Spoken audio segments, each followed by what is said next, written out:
my parents' opinions around having the right type of friends in your life became biased. Okay, I understand. Against people of a certain socioeconomic demographic. Which happened to be sometimes African American. Happen to be Black African Americans, right? Yes. Like we come from a different thing. We aspire to a different level. Yes. Right? Our standards, first of all, start above most people's.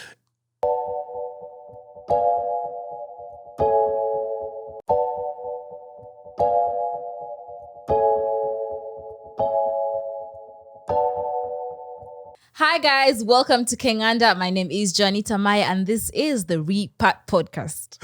Hey. I had to show my appreciation. Sorry. But yeah, guys, what the fuck is wrong with you, man? they threw me off. And I'm like, I'm just so happy to be here. It's a Caribbean way to show appreciation. I can't show. I was like, now what do I say? Yo, DJ Maintain. Born in London to Caribbean parents, living in Kampala now for 5 years. What's up? Okay. Yeah, it's your boy, Master Gabs, born in Northern Virginia, DMV, born and raised Ugandan by heritage and proudly. I'm allergic to average. Okay. Man, the editor is drinking my wine right now. He think I don't see it. But I got to expose all the fuckery in the black world. That's what But me, African-American, you know what I'm saying? West Coast stand up. We a different breed. That's what we do. Yada. Everyone came with fire today. It's like, what's happening today? Please tell the people what we're talking about today. So today, Mr. Think Tank, man, brother Agaba, I met him on the way to Rwanda. And, I didn't know the brother could swing the bat like this on these podcasts and stuff. So he's been embarrassing me on my own show. Don't clap for that nigga. Don't clap for this. Don't clap for his. He ain't about. But no. He's actually really, he can articulate things in ways that many of us cannot. And so we feel certain ways, but I think Agaba has just a gift of explaining things that happen in the culture that we can resonate with but can't explain. Okay. And we just happened to be talking about something about just the last podcast. We were just talking offline when the camera wasn't rolling. And you have a unique experience because you come from a very prominent family here in Uganda, but you're raised in America. And people don't know. We hear about the African, beef, and we talked about the Caribbean beef and African beef in the British like last year. Yeah. You did a wonderful job on that. But you're going to give us an insight to elite African culture growing up in the States. Yeah. And then with that transparency, going into an HBCU and finally experience it. What were you taught about African Americans when you were coming up as a very talented youth in the DMV? All right, well, first of all, I grew up in the DMV, Northern Virginia, DC, Maryland, Virginia, for the uninitiated, right? About 15 minutes outside of the capital city. And so my father worked for the World Bank for 25 years. And that's how my parents came to have become residents of the United States. Right. And a year after they arrived, I was born. So I was the first of my parents' children, the last born of my parents' children, the only one born in the U.S. Mm-hmm. So growing up, we were part of this extended Ugandan, Kenyan, Rwandan community in the D.C. metro area, right? All of the parents were professionals, very well established, right? Mm-hmm. So we had a measure of quality of life that we appreciated and that we enjoyed, right? I had friends who were not of our culture. Of course, I went to, primarily private schools, right? I went to primarily private schools. And so the vast majority of the non-African friends that I had were white kids, right? And I had a few black friends around in the community where I lived. I made friends and we had neighbors and stuff like that. But for the most part, through my teenage years, if you weren't a friend from my African community, the friends that I made were primarily white Americans or suburban black American kids like me. I didn't really spend a lot of time interacting with kids from the hood. I didn't really spend any time at all in inner city environments to be able to understand and appreciate the struggles of what it is to grow up black in America. Can I ask you one question? Right? Before you take it down? Because DC is also different because you have like PG County. Yep. which has what's that one county that's a big area that's really affluent, a lot of African Americans. What's the city? Oh, you're talking about Potomac, Maryland. Potomac, and Yes. it's also there's another city where it's like the richest African Americans are there. I forgot what it is. Not Suitland. But anyways, there are a lot of affluent African Americans in DC, have been for years, right? Yes. Did you ever encounter them?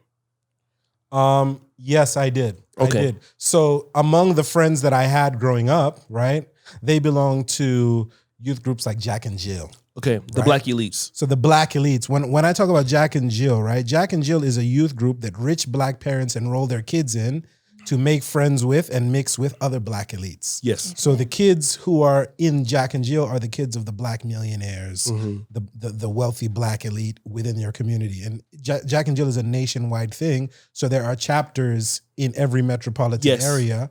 But the kids that I happened to be friends with were members of Jack and Jill. So whenever I would go to my best friend Marcus's birthday party, for example, one of the girls in his Jack and Jill group was a young lady named Keisha Knight Pullum, a.k.a. Rudy Huxtable. From the Cosby Right? Show. So those are the kinds of wealthy black elite that I became exposed to, right? So flash forward, I go to high school, private boarding school with 180 students. I'm one of 10 black kids in the entire school. Okay. 5 black boys in my graduating class of 36, right? Actually, 4 black boys in my graduating class of 36 people, right?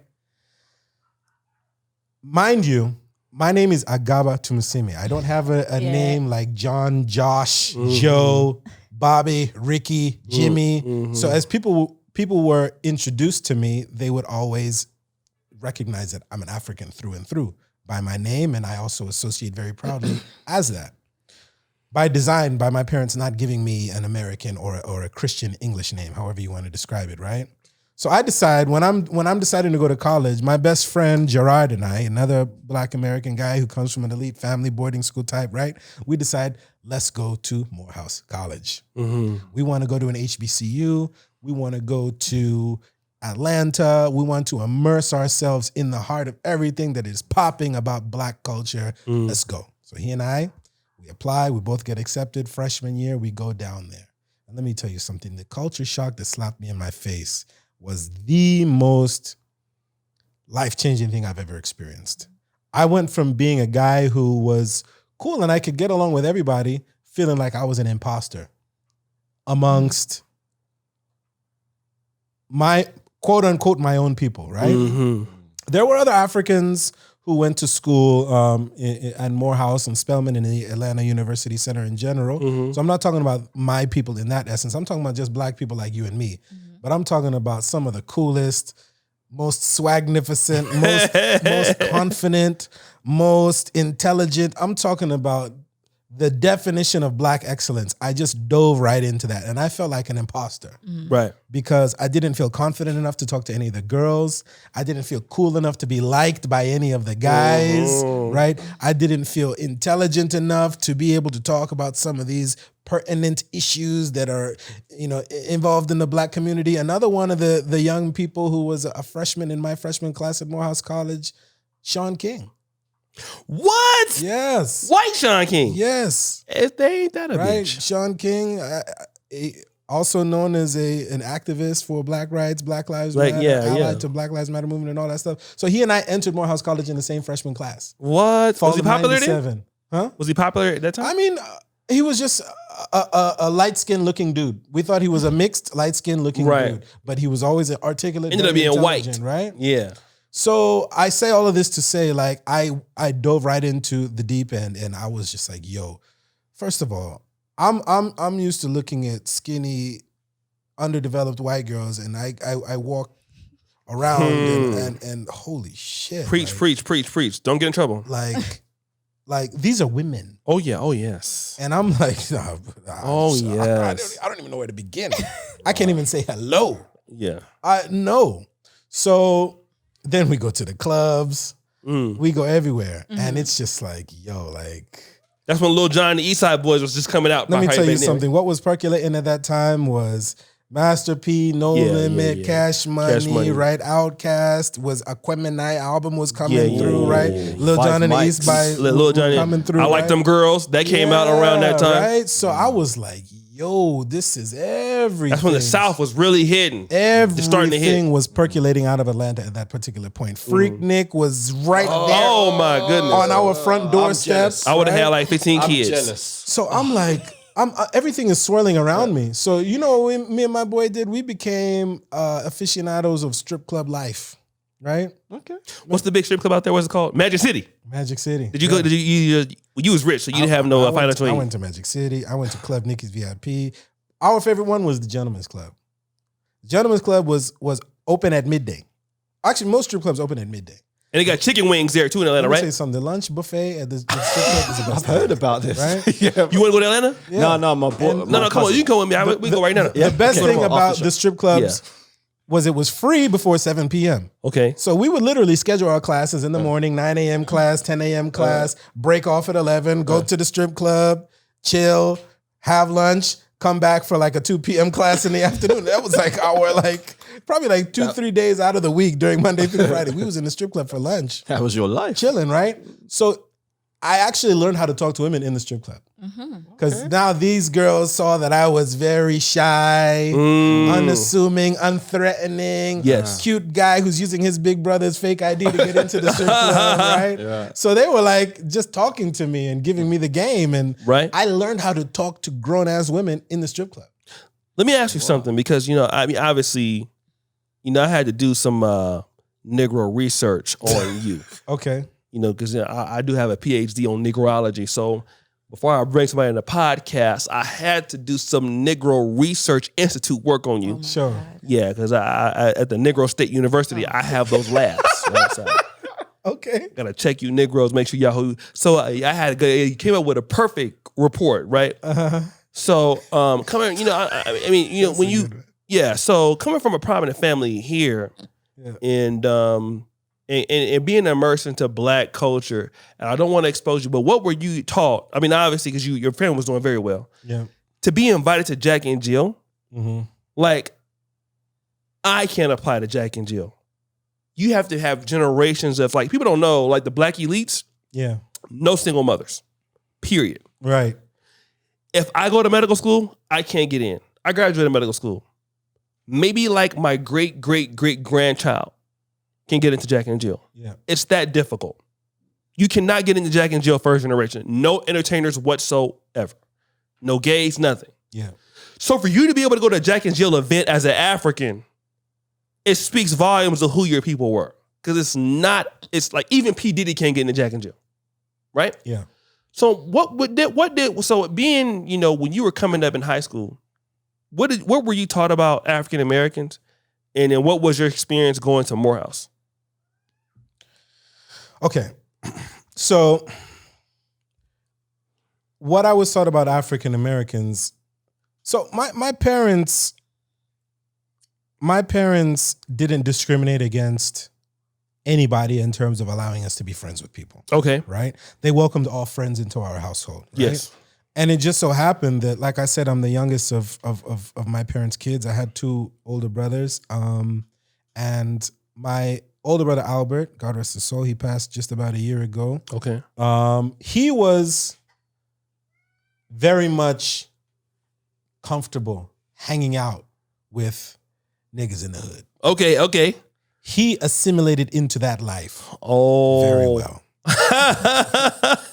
So the problem with that was the poor decisions that were made from time to time that ended up putting him in a tight spot were attributed to the friends that he was keeping. Right? And so my parents' opinions around having the right type of friends in your life became biased Okay, I understand. against people of a certain socioeconomic demographic. Which happened to be sometimes Yes.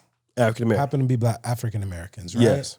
Like we come from a different thing. We aspire to a different level. Yes. Right? Our standards, first of all, start above most people's Regardless of race. right? Yes.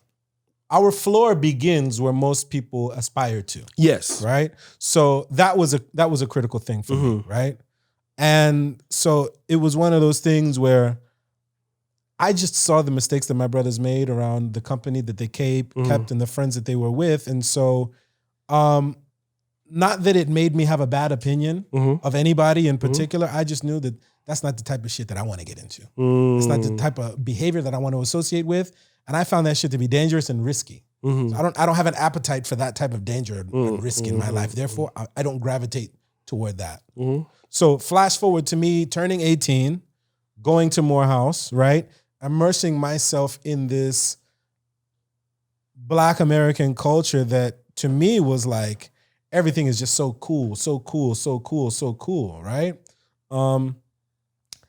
Then it came time for us to have academic discussions on Black American culture, right? And I can't remember the name of the professor, and I should remember him well. But he was one of those very powerful Asiatic Black men, right? One of those guys who comes into the classroom and he's wearing a dashiki and he greets everybody, Hotep, gentlemen, Hotep, right? We got them in our community. Right? Yeah. And he wants to talk about the old school traditions of ancient Africa from the Egyptian and the West African. And so we were getting into so much of this stuff, right? And at that point, I was like, the whole terminology of Black American versus African American and the political correctness of referring to somebody as an African American became very critical. But my opinion was that, like, I don't understand, like, Black Americans who do not have a direct knowledge of their roots in Africa, i.e., and this was, admittedly, this was such wrong thinking of me when I was 18. Basically, I was like, all you niggas from the descendants of slaves, right?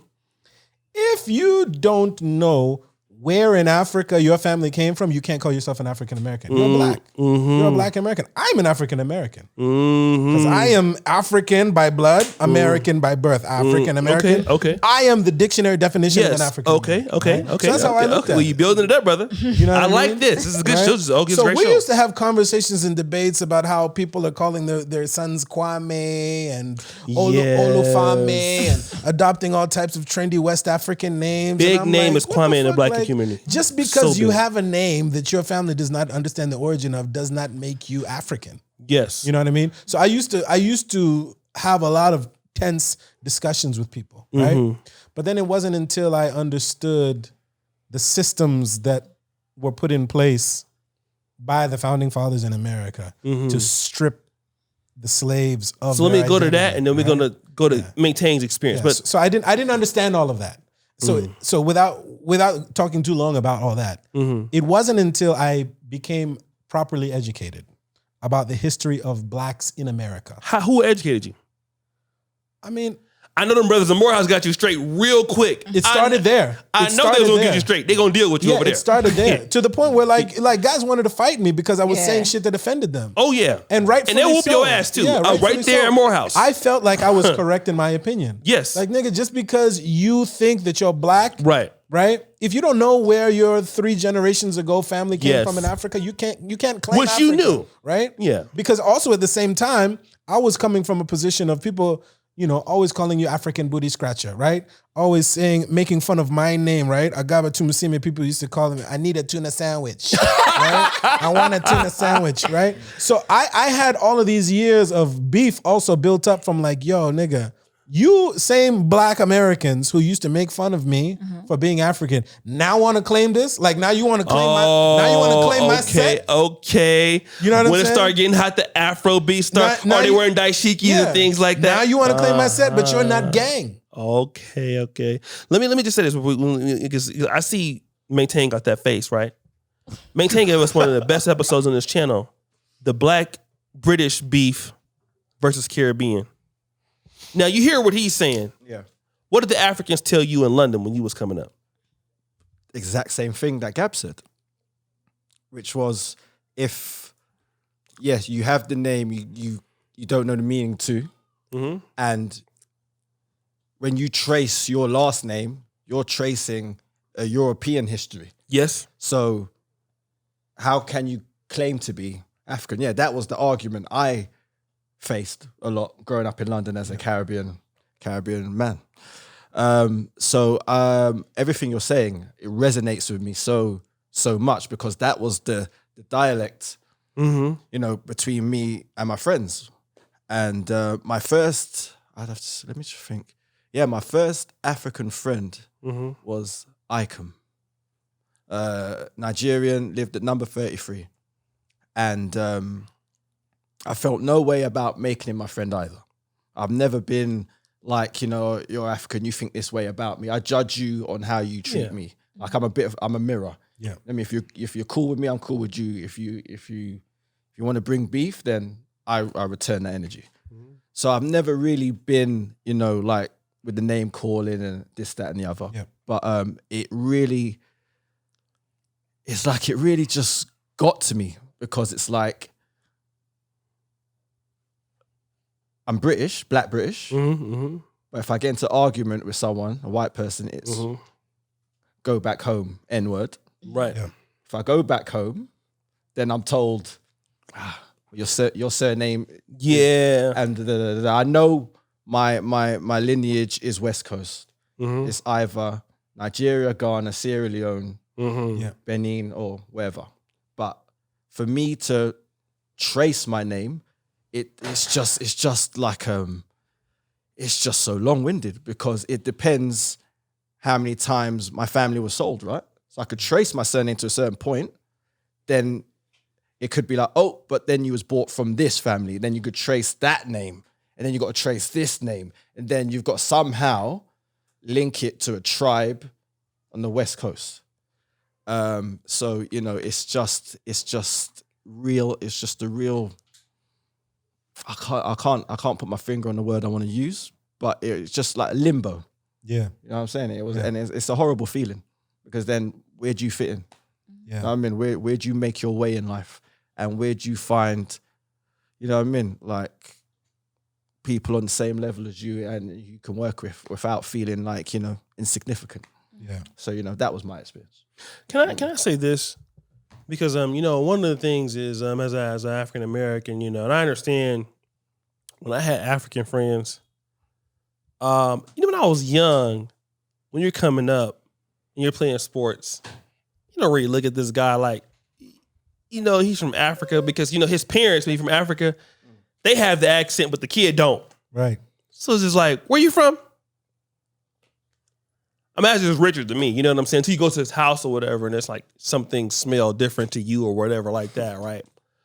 But just because, you know, they, you know, like hey, like let's say some of the Haitian people or African people, their parents eat different stuff, but the kids, they're influenced by African immigrants. Kids are influenced by us, Yeah. right? Yeah, so then at a 100%. certain period point, you ain't gonna be African that long because when you're dealing with somebody like me. You know what I mean? You know what I mean? At 60, 70-year-old Shay, you gonna be running with me. We gonna be talking to the same girl, you know what I mean? So you growing up like I am. You're not growing up in Africa, you're growing up in Sacramento or whatever, or Oakland or what, you know what I'm saying? So we doing the same stuff, we getting at the same chicks. So you growing up with the black experience just like us, because everybody look at you like they look at me. But even in my return, you know, like what I've noticed is a lot of times coming from the diaspora, you're not African enough. Yeah. And so it's kind of like you got to apologize for being on the slave trade or whatever. Like, okay, I'm sorry, like that we got sold and we got shipped to America. I used to feel bad for that shit. But now I'm like, you know, and I can understand the brothers coming from Africa coming to America because it's not their fault their family came there. They grew up here. You know what I mean? So, and they have a right to their opinion. But also on the other side, for somebody like me, I got as much right to be in Africa as you do. Because if you look at me and I'm darker than him. So you can't tell me I can't be here. I don't give a fuck what you say. Just the same thing as you. Yeah, sure. We got as much right to be here like y'all. Because our ancestors came from here. You know? And I think it's just to a position where, you know, at some point we got to have a compassion for, you know, when a lot of our brothers and sisters, we got to get, if you're anybody, I was watching the Kagami's documentary the other day. Kagami spent 30 years in Uganda. And I'm thinking that just, you know, us as, you know, from the West, and Africans, you know, coming to, you know, California, they say DC, Philly, those are big African populations, and Uganda is Boston. Mm-hmm. They get the shit, you know, African Americans gonna deal with you when you get there, right? You're gonna get call you all kind of names, right? Mm. But I looked at what happened with Kagame in Uganda. Man, did those Rwandese suffer in Uganda and coming in that migration in the 60s, 70s, 80s. You had the same experience, right? So now I notice whenever you're a foreigner coming to someplace else, you're gonna get dealt with in different ways, right? Right. But the reality is that at certain situations, so I saw this situation where there's 4 Black Americans that got kidnapped in Mexico. Have you heard about that? Yeah. No. So sad, man. 4 Black Americans got kidnapped in Mexico. And maybe that could be our next episode.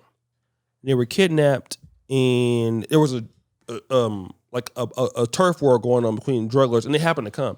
They got caught in the crossfire, and the Mexicans thought they were Haitians. Oh. So they killed 2 and spared 2. So one thing I noticed is while we're fighting, I noticed something. The Mexicans can't differentiate. Like when they look at Agaba, that's a Haitian. Kill him. Or he's a Haitian, kill him. And it's not until after you die, they figure out like, oh, okay, my bad. Well, that was African American or that was a Ugandan. So the way that others look at us is different than how we see ourselves. Yeah, good point. So what's going on with that, I try to understand, like, for example, the way that Brother Agaba broke it down. I used to always wonder, and I'm going to pass the mic to Joan. You know, my mom has been having issues with Africans since 1968 into her entry with UC Davis. Because she have a hall called Malcolm Hall. The blacks called it Malcolm X Hall. And the UC system is very prominent in California. You have UC Davis, UCLA, UC Berkeley, right? Mm-hmm. So my mom was one of the first blacks to get a scholarship to UC Davis in 1968. So the Africans started coming in from Nigeria because of the Biafra War. So, and then also the HBCUs was giving scholarships back then. So my mom was like, why do these people separate from us? They don't deal with us because they get made fun of. They separate because they get made fun of. They're not us, right? Like, you may not make fun of them, but somebody else is, right? And then Agaba explained, we're going to be real. Why some of us are separating over here because of the experience that we have, right? So we just don't understand each other. And the reality, we got to have in the black world more patience as to why we are the same. We expect that people with the same skin tone should automatically feel the same. Mm-hmm. Yeah. And that's the truth. It would be nice. But the black world is too diverse. Yeah, we are the most people on the world. So because Brother Agaba looks like me, is he going to feel like me? That's not necessary. But because his opinion is different, that don't mean he hate me. Mm. If he tells me that you're not African, that don't mean, like, you know, Negroes in America, you know, we're quick. I like how African guys do things. They can argue for a minute and not fight nobody. A Negro in America, as soon as he don't like something. It's a wrap. London too. Hold on 1 second. I'll be right back. If you happen to be there. Yeah. When you know what I mean? Because niggas in America, we don't play. Because we about that action. I know brothers in London's about that action, but I think we made way more about it. I mean, because if we go to St. Louis and Detroit, if they come to Uganda, it'll be, I can show you facts how to take. And don't get me wrong, Africans can, you know, they can do their things too. But instead of just dealing with the brother, let's try to see where he's coming from. But that don't mean he hates you because he feel like you're not African. That just means that he just opinion. That's his opinion. Yeah. Why he feel like that? Maybe by talking to the brother, we see where he's at, and we can change his opinion. Yeah. That don't mean he hates you though. That don't mean that he don't feel like you from there. That just means that he don't know because he didn't come up like that. Not everybody going to be sympathetic to us. I'm gonna say this before I let it go. As blacks that came from the Western world, Caribbean slave trade, African slave trade. Yeah. East Africans don't know about that. Yeah. How can they be sympathetic to what happened to us when nobody is sympathetic to what's happening to them here? 85% of Ugandans are living in poverty. Are they supposed to have sympathy for you when nobody has sympathy for them?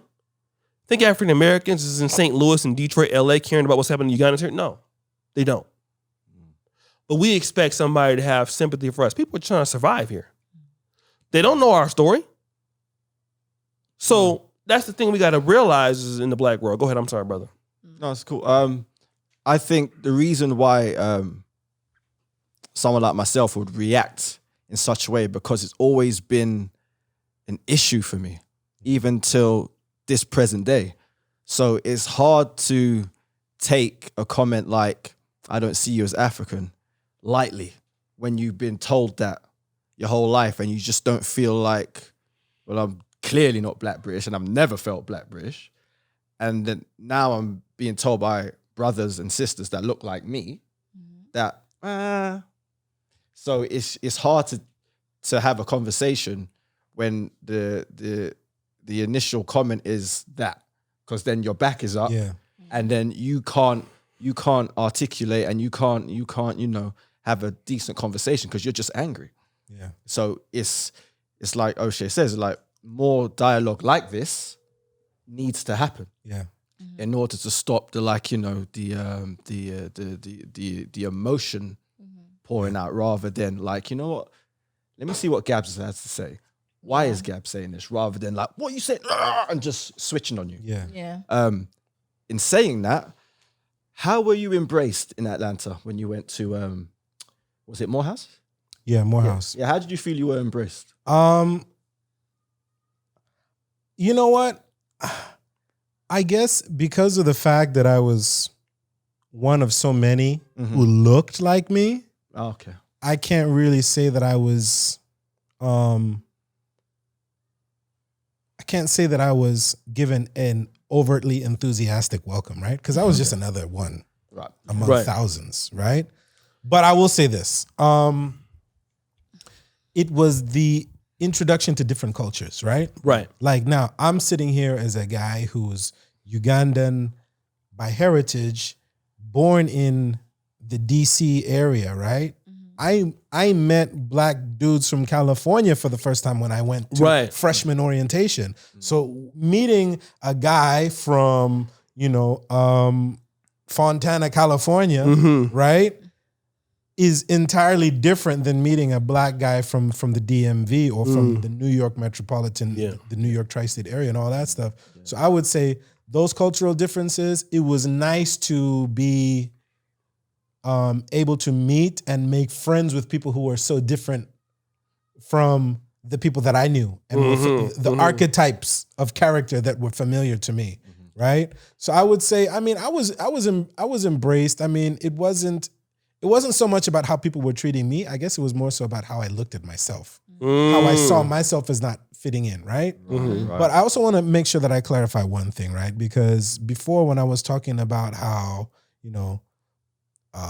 I was kind of dismissive about owning the African-American identity, right? I think there was also something that kind of created an artificial bias in my mind around not appreciating the plight of Blacks in America. Right. Not appreciating the plight of Blacks in America. And this is where I'm coming from, right? So, I mentioned to you, I went to private schools, pretty much 90% of my academic education, right? And you know as well as I do, I mean, you guys know based upon what's currently being reported in the news about how the factual basis on the Black experience in America is not taught, right? It is not taught factually. The Black experience in America from slavery through Jim Crow, Reconstruction and all that stuff is not taught to give the real story, right? Yeah. So I'm 18 and I'm entering a black institution, an HBCU, right?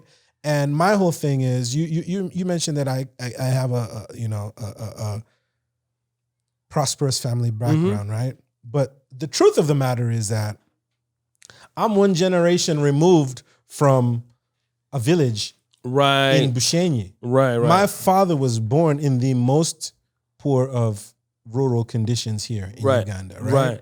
It was through his hard work and sacrifice and dedication to becoming excellent at what he did academically that he was able to achieve university scholarships and go and get a master's degree, and attain the level of prestige that he did in his career. But I'm talking about he started below ground zero and he elevated, right? So my whole thing is I was looking at the Black American condition where you have free education. Right. You have so many things that should facilitate you being able to achieve whatever it is that you want. Hell yeah, exactly. But I was like your father.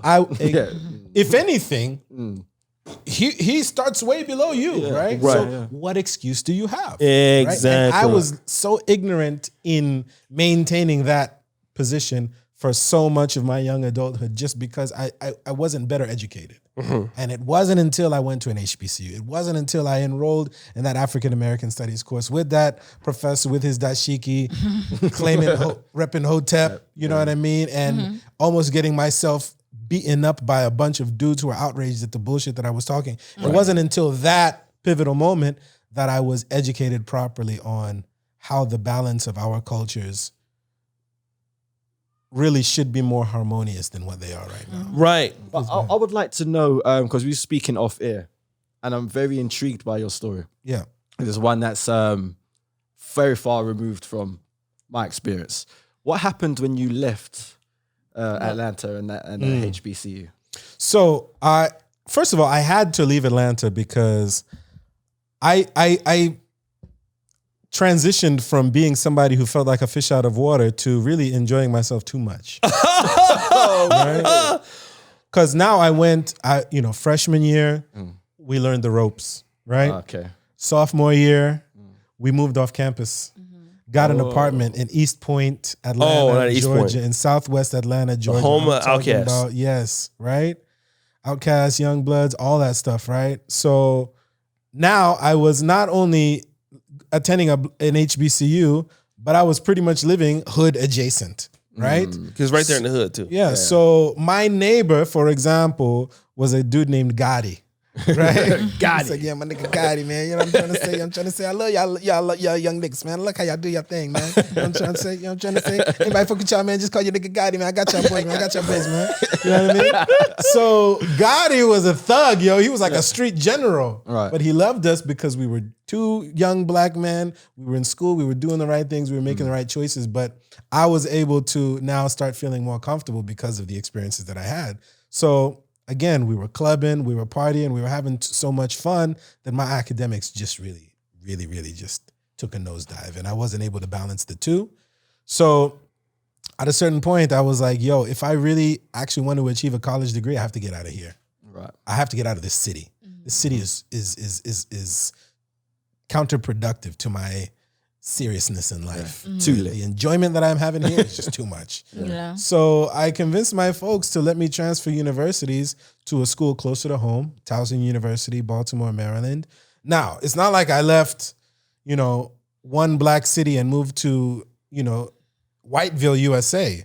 Baltimore, Maryland is an animal unto itself. Oh, yeah. You know what I mean? Going to Baltimore, Maryland was like, yo, there's a different grade of street nigga that lives in Baltimore, Maryland. There's a different level of hood activity that happens in Baltimore, Maryland. So if anything, I was prepared for that.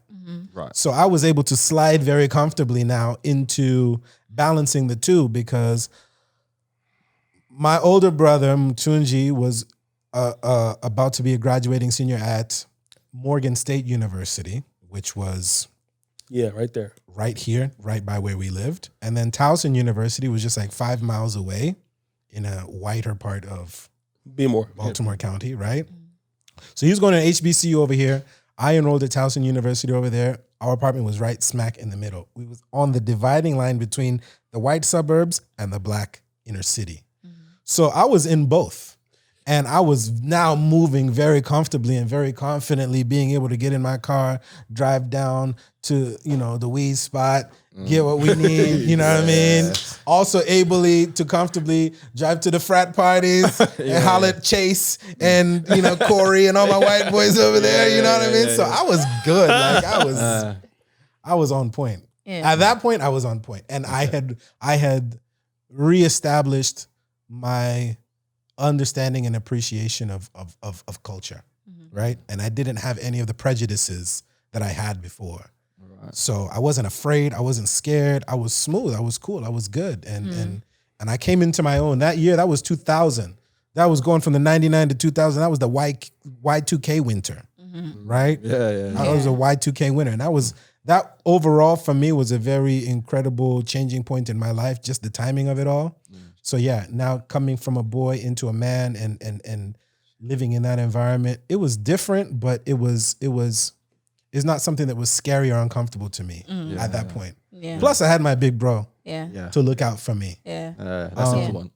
But culturally speaking, I was no longer engaged in those high level conversations, right? The good thing about being around Black intellectuals at Morehouse College and in the AUC, these are the current leaders of big business. These are the current leaders of government. These are the current mayors and city councilmen and women and all that stuff. So the conversations that I was having at 18, 19 years old were with people who had an aspiration to do all of this already. Yeah. You know what I mean? Yeah. When I went to Towson, I was just with college kids who just wanted to get drunk on the weekend and have a good time and party. And there wasn't that expectation of excellence. So I think that's something that I was missing out on with my peers. Yeah. But Because when you go to HBC, I went to Howard. Yeah. So when you go to HB, which is just like Morehouse, one of the gold standards of the Black colleges, you're going there because you have a sense of community. Yeah. And you're going there because you want to impact. And for me, which I'm still somewhat trying to do, I'm very, at the time I was very pro-African American. Even though we had African students there and Caribbean students there on scholarship, but I didn't really interact with them so much. I was African American students was on this side. The guys from Trinidad and Tobago were on that side, and then the Africans were on the other side. So, but you go there because you're looking for that, and come from California, which is, you're not, like, DMV is different. A lot of blacks in the DMV. Yeah. You can find a lot of blacks doing very well, let's say in Philly. Yeah. Philly is the home of the AME church. Yeah. So you have that, Detroit, Jackson, Mississippi.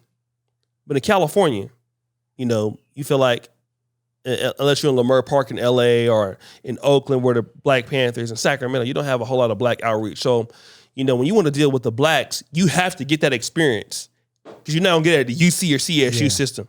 You go into the HBCUs. So, which is different from the brothers in London because they don't have HBCUs in the UK like we do. We got the band and the football games, homecoming. You're looking to meet your wife there. You're looking to do something in the black world. And I think that's very important you put out there because the conversations that you have at the HBCUs when you go to you have the black student unions and most, but they're not as passionate. No. Yeah. And these conversations that bring and there's so many people from the Caribbean that go to HBCUs that are born. Absolutely. And sometimes, like I've seen this here when I was at Howard. You have somebody that come from Trinidad to Tobago. Yo, the Trini Massive was crazy. It's crazy, yeah. And they were studying more or less the STEM stuff. I noticed that for the brothers that came from Nigeria and Caribbean, they were in electrical engineering. They wasn't doing like some of the communications, business administration. I'm just saying African Americans. Right. And their parents tell them, they're on scholarship now. Yeah. Whatever you do, don't bring an African American home. They'll tell you straight up, like, look, as one girl, her name, I forgot what her name was, but she was bitchy thick. I was like, look, you are working with a lot. Me, I'm just so I'm 41. So, at 22, 21. Yeah. Look, you working with a lot. She was in Oxford Science. That's mathematics. So people that predict statistics for, like let's say gambling, casinos, insurance, and stuff like that. Right. Yeah, very smart lady. She's a very nice girl. So, love to date you, but my parents told me not to bring home an African American. I'm like, why the fuck you at Howard? Because it's African American college. Yeah. But you would find that there. And the divisions in the black schools, and of course you'd have your chicks every now and then that are just, because long enough, like you get those Trinidadian, Ugandan women amongst some African American dudes, and you know how women are, like, don't date an African American. What they are gonna do? They gonna date them. Yeah. So eventually we're gonna get to you anyway, because you can't just be around us like that. We gonna get you. You know what I mean? It's just niggas gonna get you. You know what I mean? You gonna be like, oh, don't date him? Yeah, come on, baby. You know what I'm saying? Come over. So, and there's a lot of pressure for African students to be black. Like, because when you come to HBCUs, you're not going to school with everybody from like You know, you have that pressure to be a nigga. I'm just gonna be real. Yeah. I don't know about how it was but at Howard, it was like that. Like, you have the pressure to, okay, the blacks are not all rich. Some of the people are single. They come from, you know, you might have your tuition paid for your parents, but everybody ain't like you. Mm-hmm. So, and most of the girls you like ain't like you. So, hey, man, it's time to hit the blunt, hit the Hennessy, go to the, you know, hey, you know, you want to make friends, right? So, I saw the pressure for a lot of prominent African students having to become like something that they wasn't. Yeah. Yeah. So, but anyways, brother, I'm just really glad that you brought that into, again, your articulated experience, man, that most people could never express or be afraid to express. And I think these conversations is why King Gunna podcast, the Repat, is the best in the country, in the world, in the black world. Yeah. Y'all are mad, I know, but it's not my fault. But as we wrap it up, when you say that you had a nickname for you, I realized that African Americans like to make, I don't know, they're jokesters, right? Yeah. Of course. You could literally be drinking best water in the and world. then they'll find something to say about that. It's just like, you could get offended. I feel like Ugandans would get offended by that because like, Oh, talk about this important. Like African Americans roasting you and shit. Like, Yeah. You was ready to fight. Was you mad? No. Okay. At first, I was, because I wasn't well versed in how to respond. Mm-hmm. You know what I mean? But once I learned how to talk shit right back, Yeah. and I became better at it than everybody, Right. then I You mean, think- it you was think a you're wrap, better? you know what I mean? Because it all comes with confidence, right? It all Right. comes with sense of self. Because, like I said, when I was in school, right, my high school best friends, my middle school best friends were a whole bunch of white boys. And when you talk about white boy humor and Negro humor. Negro humor is different. You know what I mean? You got a whole bunch of, you know, real stuff that you just have to press the pause button. Yeah. Yeah, When it's white boys joking around with each other, there's a whole lot of pause.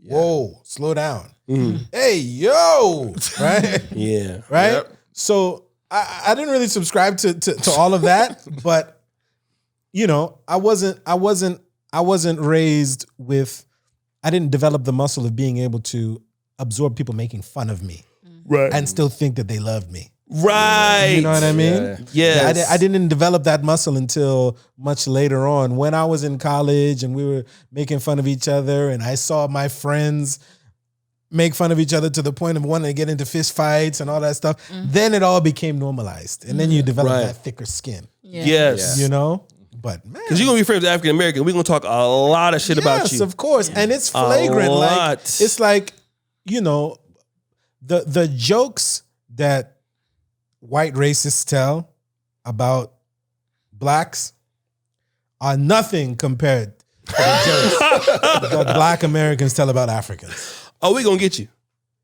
Every day. It's nasty and it's crazy. But I mean, you know, But but see, but if you can fire right back, yeah. Yeah. But it's Then coming you're from a good. place of love. Right? yes, Yeah. because you know That's the we thing. we play the dozens, we shoot. That's Yeah. a thing. We're going to talk from about your mama, generations ago. your ancestors, You know what I mean? Yeah. everybody. We're going to get everybody in the, you be ready to Yeah. fight. But we Anybody do it. can That's get how these we jokes. communicate. Anybody can get these jokes. Okay. My mama, I be cooking her all the time. And what became worse is that shit. Once I became confident about how to talk to their women, niggas didn't want to see me, man. You know what I mean? Trust me. The worst thing that ever happened to dudes around me was when I got confidence. Man. Yeah. They were safe. As long as Gabs was unconfident in himself, you were safe. You were safe. But once Now? I put my Superman cape on, oh shit, You're the world just changed. Okay. Come here, girl. Come get this heritage. Let's wrap this up. Wow. He said, come get You know, this that's heritage. our Please cue. wrap it up. Yeah, that's Let's okay. wrap it up. Let's turn to the poet to find you. Yo, find me at DJ Maintain on everything. Okay. Master Gabs, full stop. Okay. O'Shea.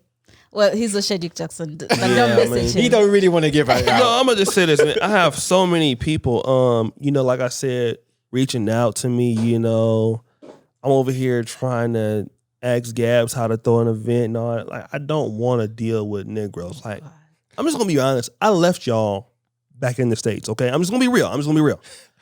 Every now and then I can meet up with some of y'all, loves but playing it's just too much. Okay.